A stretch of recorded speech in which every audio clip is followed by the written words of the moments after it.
Hare Krishna. What you are doing in life is important, that I understand.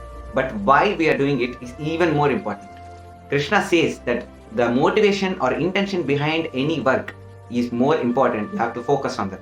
And if you are Krishna conscious, if your reason to do something is to please Krishna, and that work is called yoga, and that is the best work you can do. That is bhakti yoga, Krishna conscious activity.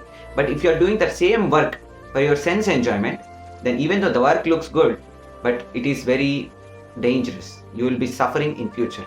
So Duryodhana was fighting and Arjuna was also fighting. But the reason for their fight, for their war is different.